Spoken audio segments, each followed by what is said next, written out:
Momentum. This call is now being recorded. Bismillahirrahmanirrahim. Example 4.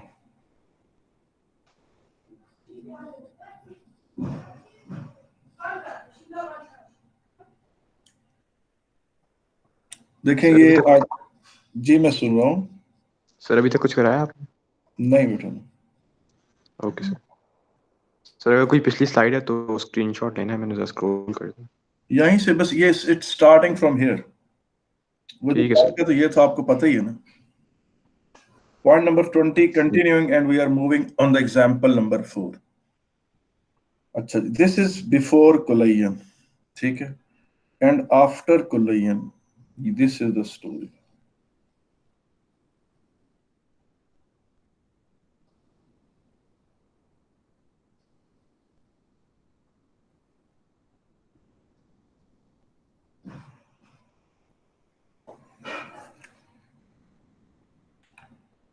Please apply law of conservation of momentum on this situation and send your messages to me on send your answers on WhatsApp. बेटा सारे बेटा आपके answers भी आपकी attendance है।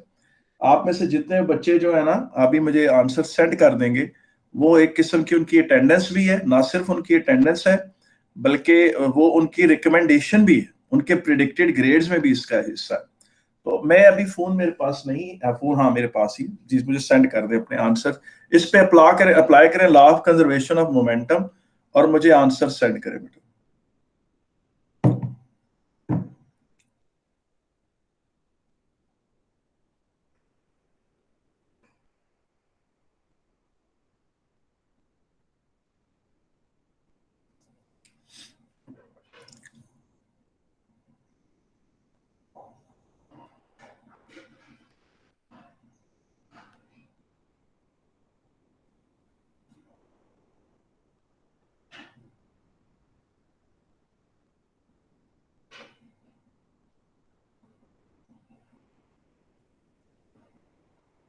Sir सिर्फ formula जी लिखना है? बिल्कुल, आपने लॉ ऑफ कंजर्वेशन ऑफ का फार्मूला लिख के मुझे सेंड कर देना।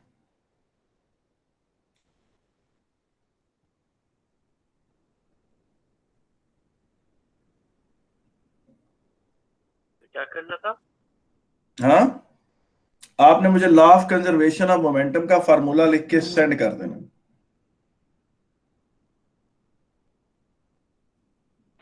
सर कल मैंने क्लास नहीं अटेंड की थी क्योंकि नेटवर्क इशू थे। अच्छा, लेकिन अब आपको कुछ अगर क्लास आपने पहले अटेंड नहीं भी की तो आप अभी भी बहरहाल इसको आंसर कर सकती हैं। चले अगर मैं जब इसे एक्सप्लेन करूंगा तो आपको समझ आ जाएगी, क्योंकि इसमें कोई इतनी डेप्थ नहीं। ठीक है कि नहीं? Okay sir. आप अभी बस आपने बता देना मुझे कि सर मुझे ये समझ आ गई है या नहीं, ये आई विल मेक श्योर कि आपको समझ आ जाए। आपको इतना तो पता है ना कि मोमेंटम मास इनटू वेलोसिटी का प्रोडक्ट होता है, ऐसा है कि नहीं? और आपको पता है कि मोमेंटम वेक्टर क्वांटिटी है। Momentum vector, it should be added and subtracted like vectors. ठीक है कि नहीं है? It should be added and subtracted like vectors. अब आप देखें कि ये बिफोर कोलिजन क्या है। या चलो 1 मिनट मुझे दे दें, मैं इनके इंतजार कर लूं कि इनमें से अगर कोई आंसर भेजना चाहे। जी बेटा, कोई बंदा मुझे आंसर इसमें से भेज सकता है कि नहीं? जी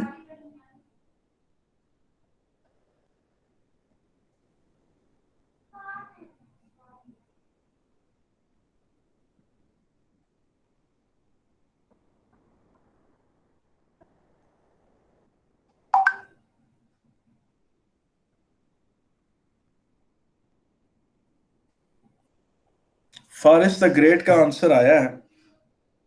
फारिस इसमें ना बेटा थोड़ी सी गलतियां हैं। फारिस इसमें थोड़ी सी गलती है बेटा, आपने ये ध्यान नहीं किया कि ये वेक्टर क्वांटिटी है, और वेक्टर क्वांटिटी में कुछ मामले होते हैं, लेफ्ट राइट का बड़ा ध्यान रखना पड़ता है। जी कोई और ट्राई मारना चाहता है अपनी before that I should answer? जी बेटा कोई और इसका जवाब देना चाहे? अब्दुल तारिक, सैयद सुलेमान अजहर, ईशा बुखारी, मोहम्मद आतिफ, कोई देना चाहे जवाब, उसको मिलेगा बहुत सवाब, खाएगा वो जन्नत के कबाब और पिएगा पाक शराब। मोहम्मद हमजा अजीम चौधरी, मोहम्मद अजीम चौधरी, मोहम्मद इमरान, मोहम्मद ताहिर, जिस तरह आपके नाम मेरे सामने आ रहे हैं मैं ले रहा हूं जी। सरदार इरफान खान जी, फारेस। कोई करना चाहता है ट्राई बेटा इसको, ये बड़ा आसान है यार। आमना, आमना तारेक, आयला। बेटा जिस तरह आपके नाम मेरे सामने अपीयर हो रहे हैं मैं उस हिसाब से आपके नाम लेता जा रहा हूं। दानिया जी, कोई करना चाहता है ट्राई? इज़ा जब्बार,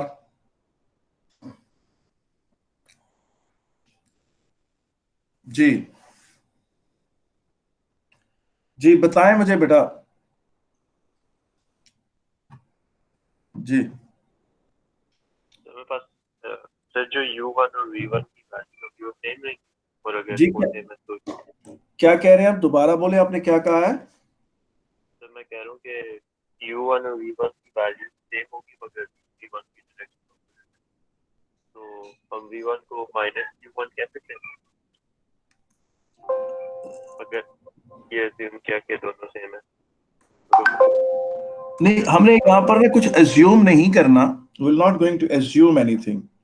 ये देखें, आप इसमें ऐसा करें कि आप राइट को पॉजिटिव ले लें, राइट को पॉजिटिव ले लें, तो आप देखें initial total momentum m1 u1 minus m2 u2, क्योंकि m2 का मोमेंटम लेफ्ट की तरफ, m2 का मोमेंटम बेटा लेफ्ट की तरफ, और फाइनल मोमेंटम क्या है जी? Minus m1 v1 plus m2 v2।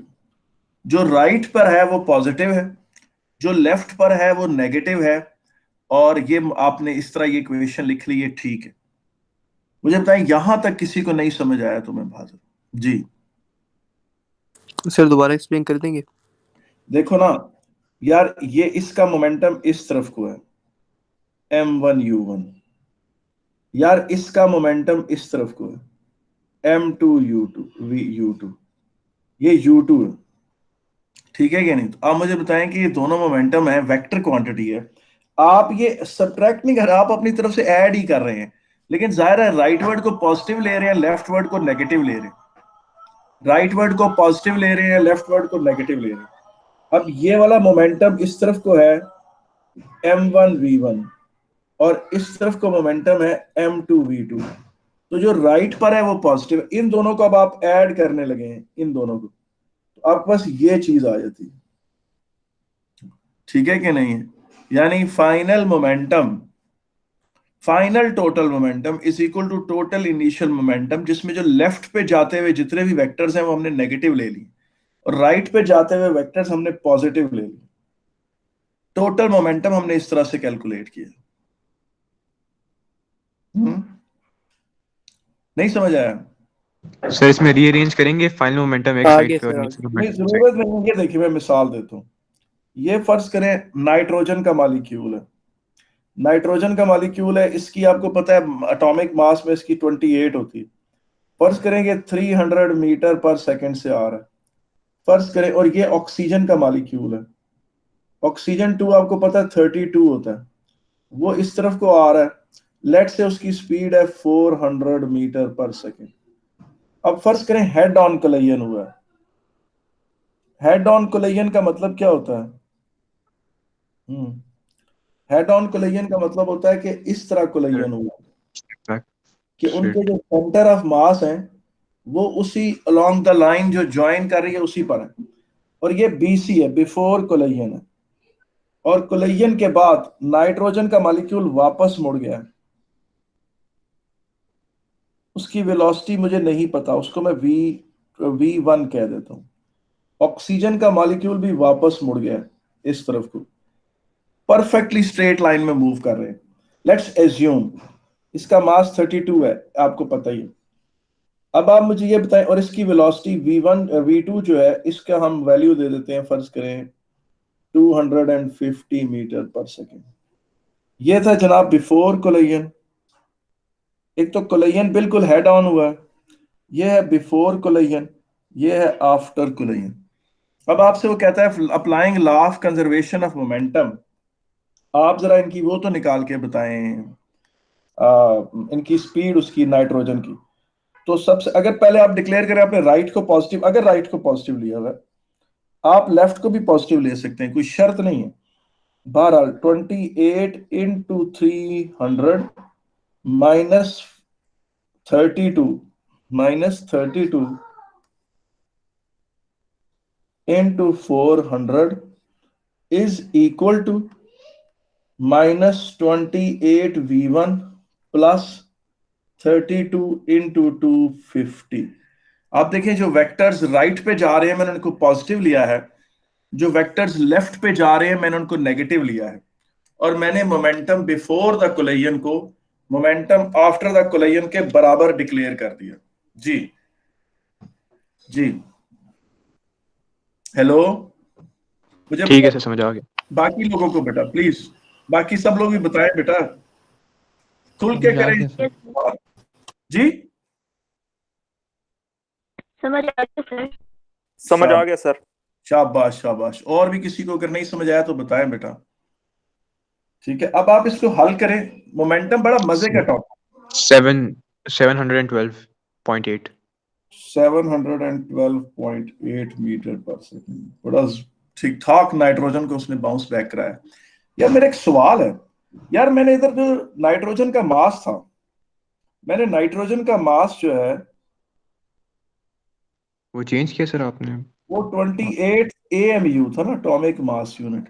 KG में तो ये नहीं था। अगर मैं केजी में करता तो मैं इसको मास ऑफ 1 प्रोटॉन से मल्टीप्लाई करता, क्योंकि मास ऑफ 1 प्रोटॉन या न्यूट्रॉन तकरीबन एक ही है, तो ये केजी में तो इसका आंसर कुछ और बनना था। सर ये कन्वर्जन हमने याद करनी है? ये बेटा जो आपको पेपर मिलेगा उसके सेकंड पेज पे दी हुई होगी बेटा, जो ठीक है आपको पेपर मिलेगा ना, पेपर 1 भी या पेपर 2 भी, दोनों के सेकंड पेज पे ये बात लिखी हुई होगी कि mass of proton 1.67 into 10⁻⁻27 kg है, ये लिखा हुआ होगा। ठीक है ना, तो वो आपको जरूरत नहीं है कि आप उसको याद करें। अच्छा मुझे एक बात बताएं, यार मैंने ये मास कन्वर्ट क्यों नहीं किया? जी बता सकते हैं आप लोग मुझे, मैंने क्यों नहीं कन्वर्ट किया? आयला आप बताओ बेटा मुझे, सर आयला जी। जवाब नहीं आया बेटा आपकी तरफ से। इज्जा जब्बार आप बताओ, मैंने मास को केजी में क्यों नहीं कन्वर्ट किया? जी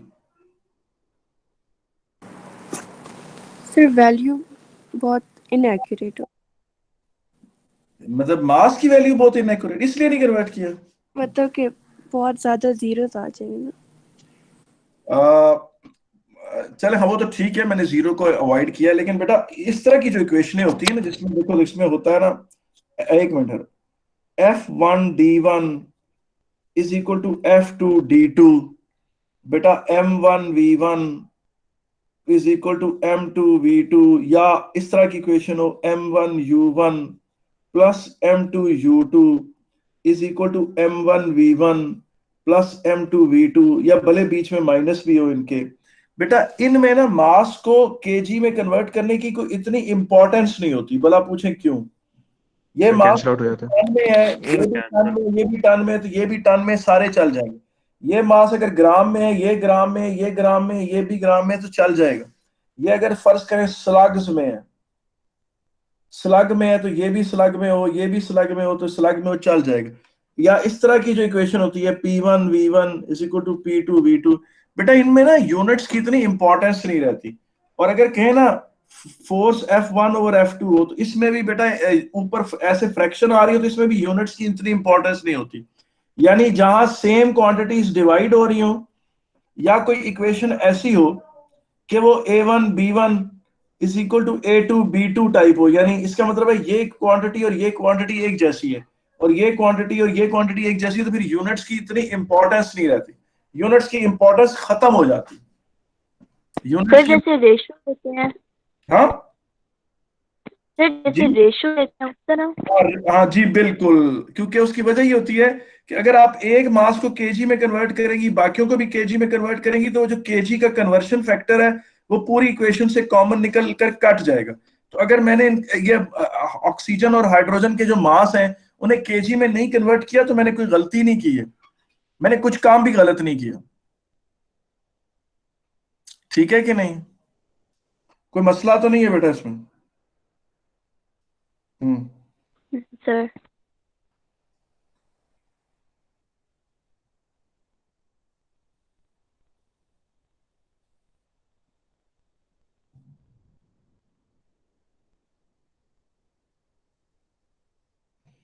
अच्छा ये देखें, मैंने आपके सामने ये इक्वेशन लिखी थी यहां पर।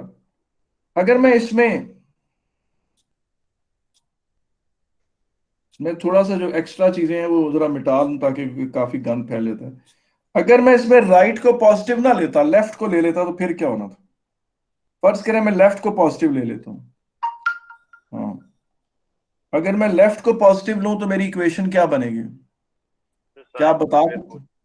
जी साइन फ्लिप हो जाएंगे। बिल्कुल, आपने बिल्कुल ठीक कहा।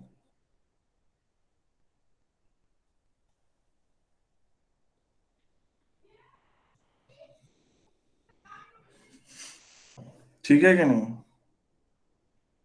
ठीक है कि नहीं? याद? हम्म यस सर।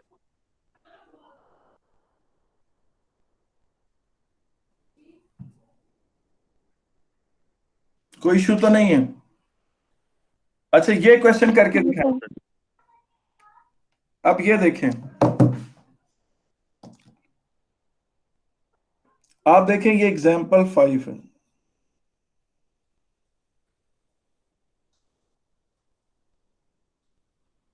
ठीक है कि नहीं? वो ना बचपन में ना हम छोटे छोटे थे ना, तो हम वो चिड़िया का, एक छोटा चिड़िया का बच्चा हमारे घर आ गया, गिर गया बेचारा। तो बेचारा कमजोर सा था। तो मैंने और मेरे भाई ने ना उसको दाने शाने डाले, खाना शाना खिलाया, थोड़ा 1-2 दिन हमने अपने पास रखा। फिर हमारा ख्याल था कि अब वो थोड़ा ना कुछ 1-2 दिन गुजर गए, तो हमने ख्याल था कि ये उसको खुद उड़ाने की प्रैक्टिस करते हैं। तो मैं और मेरा भाई जो है ना, वो एक छोटी सी ऊंची पहाड़ी पे चढ़े ना ऐसे, और वहां चढ़ के हमने ना उसको चिड़िया के बच्चे को यूं फेंका नीचे हवा में। तो वो उड़ रहा था ना, it was flying like this. वो बेचारा इस तरफ उड़ रहा था, सामने से कौवा आया और कौवे ने उसको पकड़ लिया और चोंच में ही पकड़कर अपने साथ फ्लाई करके इस तरफ ले गया। हम दोनों भाई बड़ा रोए। आए जरा आप इस चीज को मॉडल करते हैं। ये M1 है, ये U1 से आ रहा है, ये वो कौवा है जो आ रहा था। ये वो छोटा सा चिड़िया का बच्चा है M2, जो बेचारा अपनी फर्स्ट फ्लाइट ले रहा था इस तरफ। ठीक है कि नहीं है? और कौवे ने उस, मतलब हम उसको क्या बुरा भला, कि हम छोटे छोटे थे तो हम बड़ा रोए दोनों भाई इस देख के। कौवे ने उसको मुंह में चोंच में दबाया और दबा के साथ ही ले गया। जरा इसका लगाए ना जरा, law of conservation of momentum, before impact, after impact, या आफ्टर वो जो उसने उसको, या बिफोर कोलिजन या आफ्टर कोलिजन, जिस तरह भी है। इस पे law of conservation of momentum लगा के दिखाएं मुझे जरा। जी इसमें लगा के दिखाएं कैसा होगा। हम्म, जरा इस पे लगा के दिखाएं। हम्म, लगा के दिखा सकते हैं कि नहीं? Sir final momentum equals to v multiplied by m1 plus m2 whole. सर ये वही होगा जो हमने कल आखिरी केस किया था। देखें M1U1। नेगेटिव होगा वो। हम्म,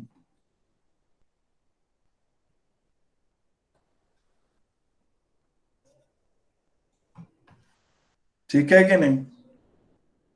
कोई मसला तो नहीं है बेटा इसमें? No sir. नहीं सर। हाँ सर, ये v से भी मल्टीप्लाई होगा ना।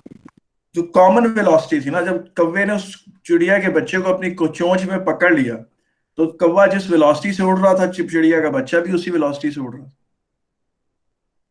उसके साथ जो ले उड़ा ना, साथ ले उड़ा यार उसे। ठीक है कि नहीं? जी सर। और अगर आप ये चीज देखो, इसको अगर आप वो मोमेंटम टाइम ग्राफ में दिखाना चाहो, मोमेंटम टाइम ग्राफ में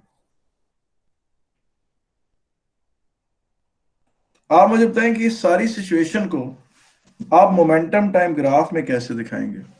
जी, ये सारी, फर्ज करें मैं चिड़िया के बच्चे का मोमेंटम ब्लू से शो करता हूं। चिड़िया का बच्चा पहले लेफ्ट की तरफ मूव कर रहा था और उसका ये मोमेंटम था जो मैं M2U2 से दिखा रहा हूं। जब उसे कौवे ने चोंच में दबा दिया तो वो उसको अपने साथ ले गया। ये है M2V। ठीक है, मुझे बताएं यहां तक ठीक है कि नहीं? ये थोड़ा मैंने ज्यादा जज्बाती होकर ऊपर बना दिया, इसको जरा मिटाते हैं, क्योंकि ग्राफ की फिर स्केल पे नहीं ना, पूरा नहीं ना उतरता। हाँ। सर अल्लाह करे उस कव्वे को भी कोई मेरान ठोक के ले जाए। यार पता क्या है, ये जिंदगी इसी तरह ही है। इस जिंदगी में वो इसी तरह ही है, जिंदगी ऐसे ही है। अब ये देखें कि एक कौवा आ रहा था, जरा सर ये कौवे ने जब उस और अबव दैट से कौवा तो शुरू से ही राइट की तरफ मूव कर रहा था ना। कौवे का मोमेंटम तो शुरू से ही पॉजिटिव था। जी, कौवे का मोमेंटम तो शुरू से ही पॉजिटिव था ना, राइट की तरफ आ रहा था। जी सर। तो और कौवे का मोमेंटम ज्यादा होगा, और उस चिड़िया के बच्चे को चोंच में छुपाने की वजह से उसका मोमेंटम थोड़ा कम हो जाएगा। जिस अमाउंट से चिड़िए के बच्चे का मोमेंटम राइट साइड पर इंक्रीज हुआ है, उसी अमाउंट से कौवे का मोमेंटम डिक्रीज होगा। जिस अमाउंट से चिड़िया के बच्चे का मोमेंटम राइट डायरेक्शन में इंक्रीज हुआ है, राइट वर्ड में, कौवे का मोमेंटम उसी अमाउंट से डिक्रीज होगा। ये P1 और P2 बराबर होंगे। सर इसमें ये नहीं होता एक कॉमन लाइन ही जाएगी जिसमें होगा M1 प्लस M2 इनटू। मुझे आप एक बात बताएं कि कौवा अगर चिड़िया के बच्चे को मुंह में लेके उड़ रहा है तो, और दोनों की स्पीड सेम है, तब भी उनका मोमेंटम सेम नहीं है, क्योंकि कौवे का तो मास ज्यादा है। जी सर। ठीक है कि नहीं? ठीक है। सर जी, मैं सर समझा। अगर कोई चीज़ है जिसका वेलोसिटी और मास दोनों इक्वल है तो फिर उनका मोमेंटम कैसा होगा? फिर तो ऑफ कोर्स सेम होगा ना। अगर किसी का मास और वेलोसिटी दोनों ही सेम, दो बॉडीज मूव कर रही हैं, और अगर उनका मास भी सेम है, वेलोसिटी भी सेम है, तो then of course you can say that they have same momentum. फिर तो आप कह सकते हैं उन्हें मोमेंटम सेम। ठीक है। अच्छा, आप मुझे एक बात बताएं, पॉइंट नंबर 21।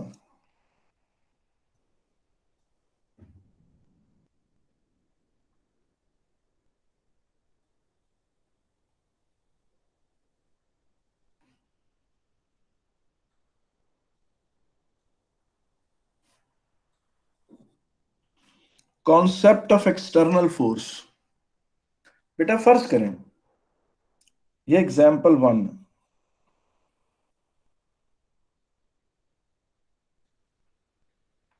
फर्ज करो कि ये डीप इन स्पेस कोई रॉक जा रही है। Deep in space a rock is moving with constant velocity.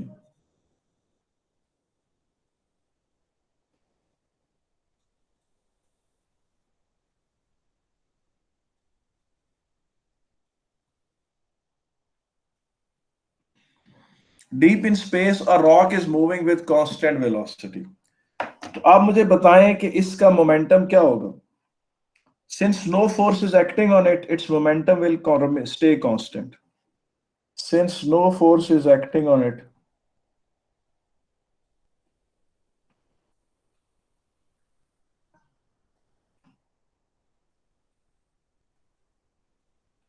its momentum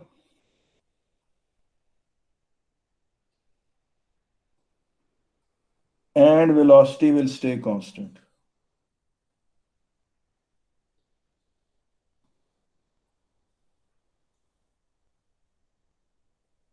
ठीक है कि नहीं?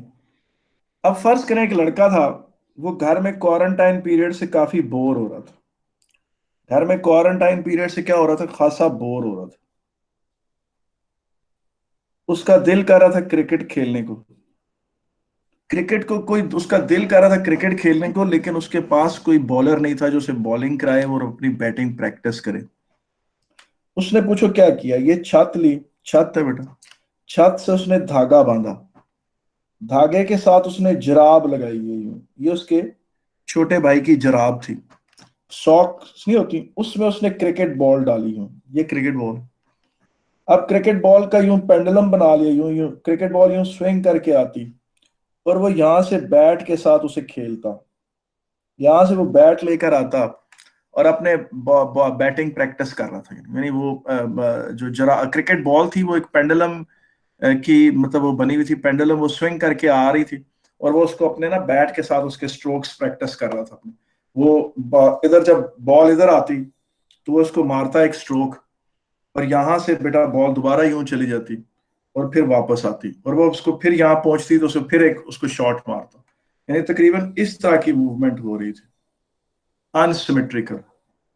ठीक है कि नहीं। अब इसमें बेटा बॉल का मोमेंटम कंजर्व नहीं है, बॉल का मोमेंटम कंजर्व नहीं है। बॉल का मोमेंटम क्यों कंजर्व नहीं है सर? क्योंकि उस पर बैट एक फोर्स लगा रहा है। बॉल का मोमेंटम कंजर्व नहीं है क्योंकि उस पे बैट फोर्स लगा रहा है।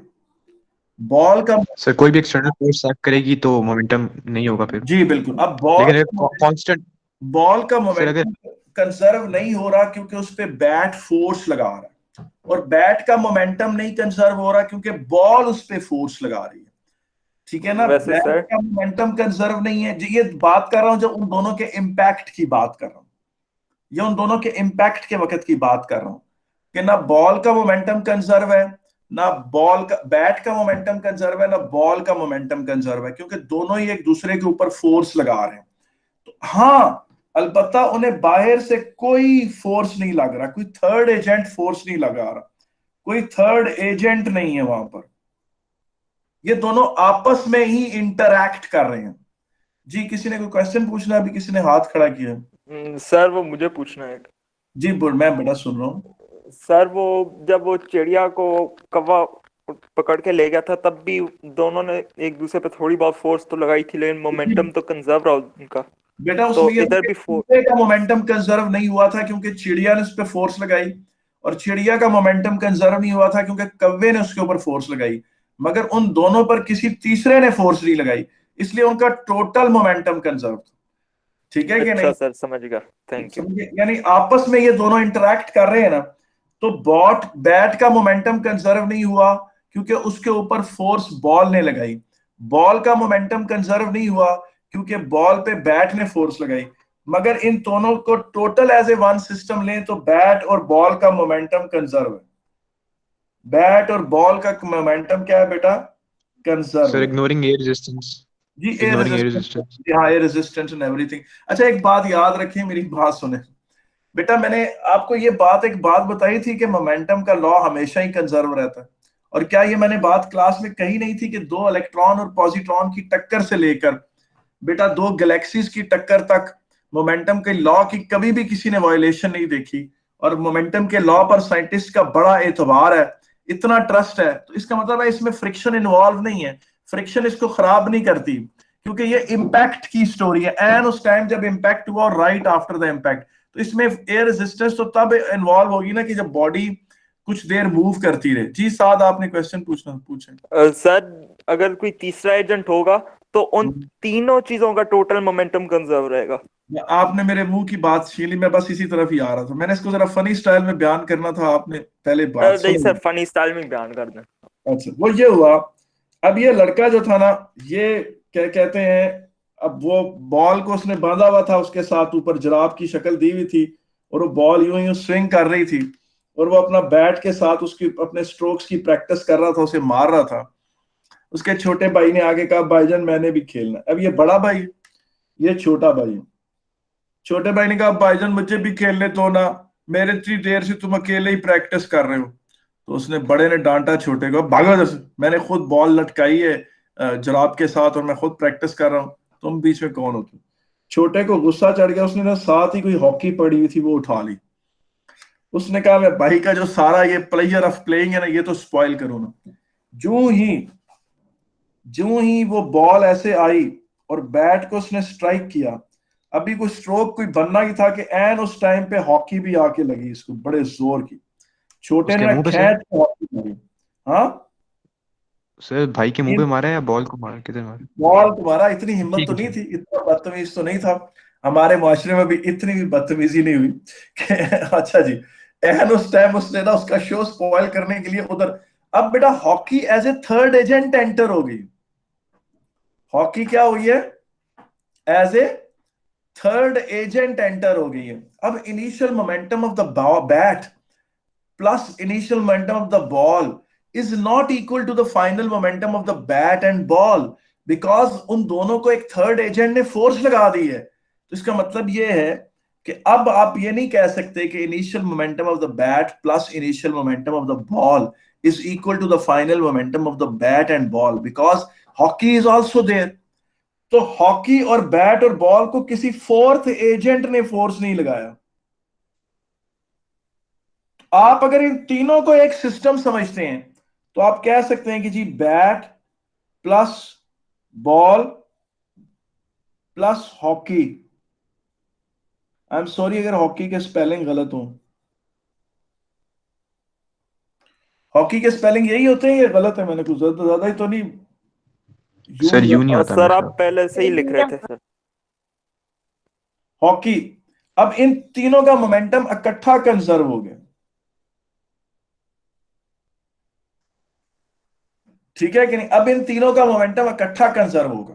लेकिन फर्ज करें एन इस टाइम पर जब हॉकी बैट को लगी, बॉल को लगी, तीसरे भाई का फुटबॉल भी बीच में आ गया।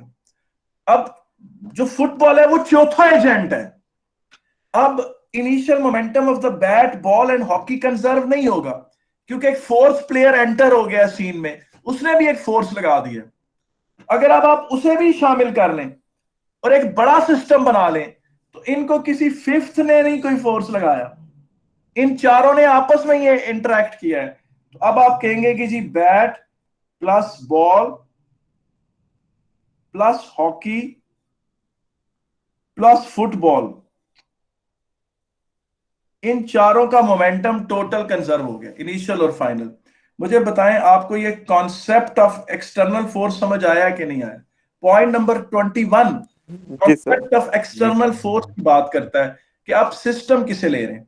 आप अगर एक ही बॉडी को सिस्टम ले रहे हैं, जिस तरह डीप इन स्पेस एक ही रॉक मूव कर रही थी, और अगर आप उसी एक रॉक को सिस्टम ले रहे हैं तो उसको कोई भी बॉडी फोर्स लगाएगी तो वो एक्सटर्नल फोर्स डिक्लेयर हो जाएगी। मुझे बताएं यहां। वैसे सर, हाँ हाँ सर हमारे पेपर में ऐसा कोई सवाल आएगा कि तीन एजेंट्स हो, उनका टोटल मोमेंटम निकाल ना यार, हो। ऐसा सवाल पिछले 25 सालों में 30 सालों में 2 या 3 दफा से ज्यादा नहीं आया। आया है लेकिन 3 दफा से ज्यादा का नहीं आया। सर ऐसे तो मैं तुम्हें सन भी बताऊंगा। ठहर, एक का तो मुझे याद है बहुत अच्छी तरह, स्पेसिमेन 2001 के पेपर में क्वेश्चन आया था, वो मैं भी डिस्कस करता हूं। मगर कॉन्सेप्ट ऑफ एक्सटर्नल फोर्स समझ आया आपको कि नहीं आया? जी सर। एक रॉक को, अब ये चीज देखें, बहुत पीछे चले जाएं। अब आप वो जो law of conservation of momentum है उसकी स्टेटमेंट जरा सुने, वो क्या कहती है? सर क्या इसको सिस्टम कहते हैं और बाकी जो इंडिविजुअल फोर्सेस हैं उनको मोमेंटम है, उनको क्या बोलेंगे? मतलब एक मिनट है, दोबारा आप अपना क्वेश्चन दोहराएं, आपने क्या कहा है? सर होल चीज को जो आपने टोटल मोमेंटम है उसे हम सिस्टम कहते हैं ना, हाँ तो हाँ, इंडिविजुअल को क्या बोलेंगे? सिस्टम तो बॉडीज को कहेंगे ना। अगर आपने सिस्टम एक बॉडी को समझना है तो उस पर कोई सेकंड एजेंट फोर्स लगा रहा है तो वो एक्सटर्नल फोर्स डिक्लेयर हो जाएगा। और अगर आप दो ठीक है। बॉडीज का मिलाकर एक सिस्टम बना रहे हैं तो कोई थर्ड एजेंट उन्हें फोर्स लगाएगा तो वो एक्सटर्नल हो जाएगा। और अगर आप 3 बॉडीज का मिलाकर एक सिस्टम बना रहे हैं, कह रहे हैं कि ये 3 ही आपस में इंटरेक्ट कर रही हैं, तो फिर कोई चौथी चीज एंटर होगी तो वो उसका वो एक एक्सटर्नल एजेंट हो जाएगा। इस तरह की बात है। नहीं समझ आया? आगे सर समझ आ देखो गया। ना, फिर अब्दुल तारिक, तुम अकेले जा रहे हो, तुम अकेले कहीं जा रहे हो, तुम्हारी जेब में जितने पैसे हैं वो कांस्टेंट है, ठीक है कि नहीं? फर्ज करो थोड़ी देर बाद तुम्हारा भाई आता है और वो तुम्हें 100 रुपया दे देता है। अब तुम अगर तुम्हें एक सिस्टम डिक्लेयर करें तो तुम्हारी वेल्थ इंक्रीज कर गई है, तुम्हारा भाई एक एक्सटर्नल एजेंट है जिसने आके तुम्हें 100 रुपया दे दिया है, तुम्हारे मोमेंटम में इजाफा हो गया। फर्ज करो पैसे को मोमेंटम समझ लो, तुम्हारे मोमेंटम में इजाफा हो गया और तुम्हारे भाई के पैसे कम हो गए, उसका मोमेंटम कम हो गया। लेकिन अगर तुम्हारे भाई और तुम्हें एक सिस्टम डिक्लेयर कर दिया जाए तो तुम दोनों के टोटल पैसे कांस्टेंट है, क्योंकि जितने पैसे उसने तुम्हें दिए उतने पैसे तुम्हारे बढ़ गए और उसके कम हो गए।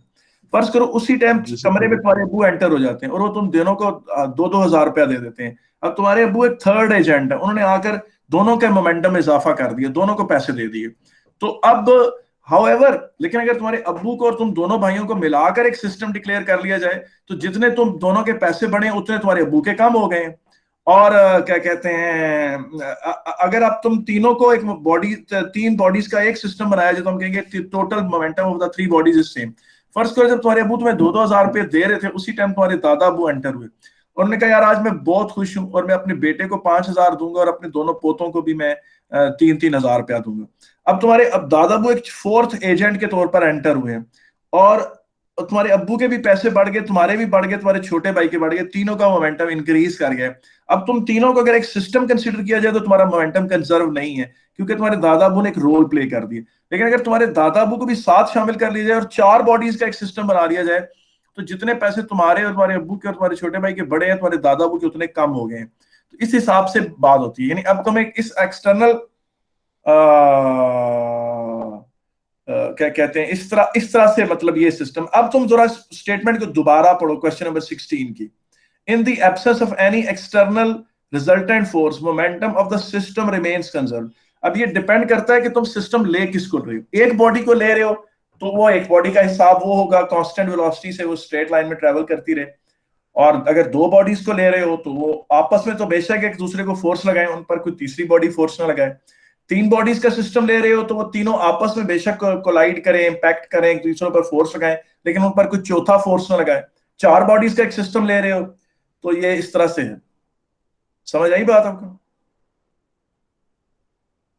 जी से समझ आ गई। ठीक, तो अब आप मुझे बताएं कि आपको कॉन्सेप्ट ऑफ एक्सटर्नल फोर्स समझ आ गया? ये पॉइंट्स हैं, ये बड़े इंपॉर्टेंट पॉइंट्स हैं बेटा। जी से समझ आ गई।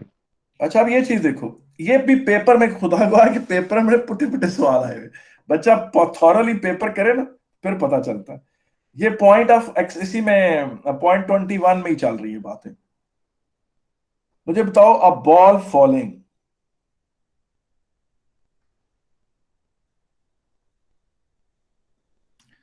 ये प्लेनेट अर्थ है, ये बॉल उसकी तरफ गिर रहा है। तो प्लेनेट अर्थ, ये बॉल जब उसकी तरफ गिर रहा है तो क्या बॉल का मोमेंटम कांस्टेंट है? जी, बॉल का मोमेंटम कांस्टेंट नहीं है, क्योंकि प्लेनेट अर्थ उस पर फोर्स लगा रही है। इसमें हमने ये रेजिस्टेंस को फिलहाल इग्नोर किया है। अगर वो एक्सेलरेट लेकिन फोर्स कांस्टेंट है ना? नहीं, फोर्स अगर कांस्टेंट है तो फोर्स कांस्टेंट है ना, rate of change of momentum भी कांस्टेंट है, तो इसका मतलब मोमेंटम कांस्टेंट नहीं है। यार देखो ना, फोर्स कांस्टेंट होने का मतलब क्या है कि एक्सेलरेशन कांस्टेंट है। एक्सेलरेशन कांस्टेंट होने का मतलब ये तो नहीं कि वेलोसिटी भी कांस्टेंट है। अगर एक्सेलरेशन कांस्टेंट है, वेलोसिटी तो इंक्रीज कर रही है, वेलोसिटी इंक्रीज कर रही है तो मोमेंटम इंक्रीज कर रहा है। ठीक है, अब बॉल को अगर आप एज ए सिस्टम लें, इस फॉलिंग बॉल को, तो इसका मोमेंटम कांस्टेंट नहीं है, प्लेनेट अर्थ इसके ऊपर फोर्स लगा रही है। अच्छा, मगर अगर इस बॉल और प्लेनेट अर्थ को इकट्ठा लें तो बेटा आपको ये नहीं पता कि बॉल असल में प्लेनेट अर्थ भी ऊपर उठ रहा होता है, प्लेनेट अर्थ भी उसकी तरफ ऊपर उठ रहा है, और जितना मोमेंटम उस बॉल का प्लेनेट अर्थ की तरफ इंक्रीज कर रहा है उतना मोमेंटम प्लेनेट अर्थ का उसकी तरफ इंक्रीज कर रहा है। एज अ रिजल्ट दोनों का टोटल मोमेंटम कांस्टेंट रहता है, दोनों का मोमेंटम टोटल क्या रहता है? कांस्टेंट रहता है। इसका मतलब ये है कि प्लेनेट अर्थ पर अगर उधर अमेरिका में कोई बॉल गिर रहा है और इधर पाकिस्तान में कोई बॉल गिर रहा है और इधर रशिया में किसी ने कोई बॉल गिराया है और इधर नीचे अंटार्कटिका में किसी ने कोई बॉल गिराया है, तो प्लेनेट अर्थ इस तरफ भी उठेगी, प्लेनेट अर्थ इस तरफ को भी उठेगी, प्लेनेट अर्थ इस तरफ को भी उठेगी, इस तरफ को भी उठेगी, और ये नैनो माइक्रोमीटर्स में, बल्कि आप कह लें पिकोमीटर्स में ये मूवमेंट्स हैं। इसका मतलब प्लेनेट अर्थ की सरफेस भी हल्की हल्की मूव कर रही होती है, लेकिन वो आपके लिए अनडिटेक्टेबल होती है। ये बेटा ये क्वेश्चन पेपर में एक दफा को आया, ये क्वेश्चन पेपर में एक दफा आया हुआ है और ये मुश्किल था, मुश्किल पेपर था। ठीक है कि नहीं? मुझे बताएं इसमें कोई मसला तो नहीं है? No sir. जी, नो सर।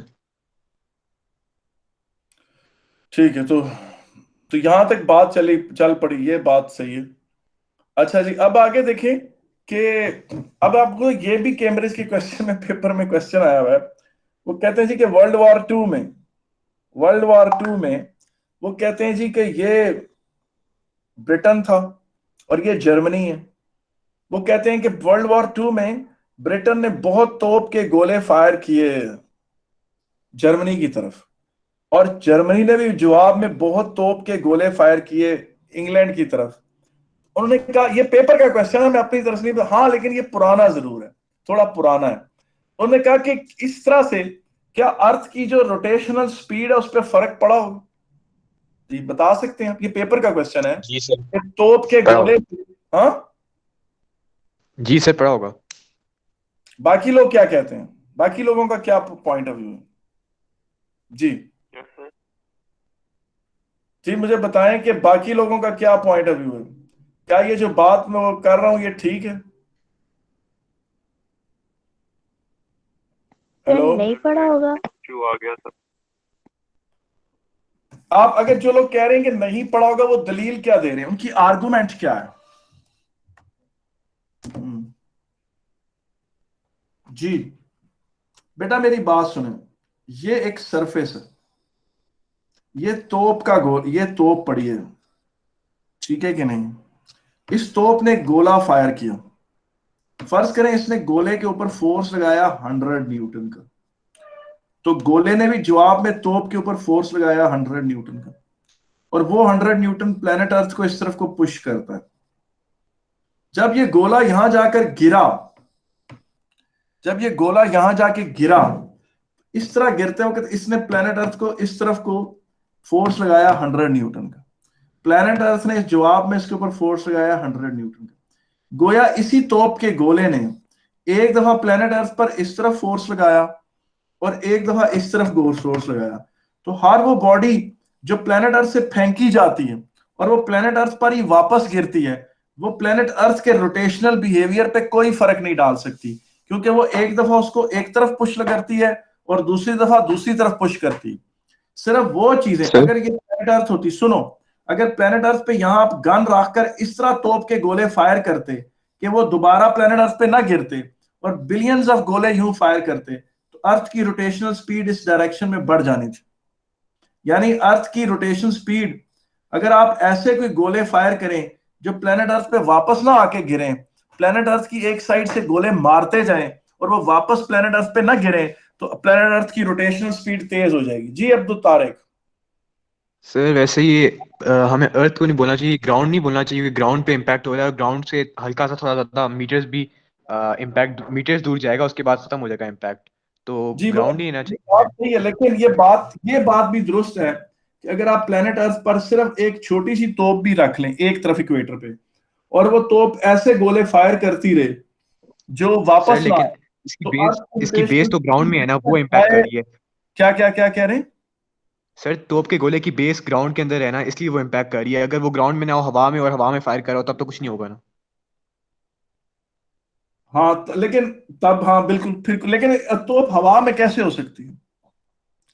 हवा में तो तोप सर नहीं रखा जा हवा में सकता। फेंको और फायर। तो हाँ डिपेंड कर सर किसी केबल मशीन लगा के से ड्रॉप करो हवा में और वहां पे फायर कर दो सर।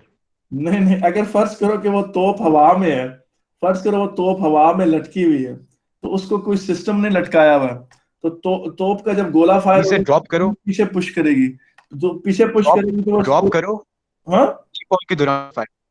सर ड्रॉप किसके करें और साथ? फ्री फॉल फायर हो। हाँ उस पे आप कह सकते हैं, उस पे कह सकते हैं। यार हम अपनी गुफ्तगू को यहाँ खत्म करते हैं, बोले इंशाल्लाह ताला be back with some more news, और रिकॉर्डिंग में यहाँ बंद कर रहा हूं। अच्छा मेरी बात सुने, आई डोंट, मैं मंडे को क्लास नहीं करना चाह रहा, मैं अभी बीच में चाहता हूं कि ब्रेक ना आए, मोमेंटम हम खत्म करें।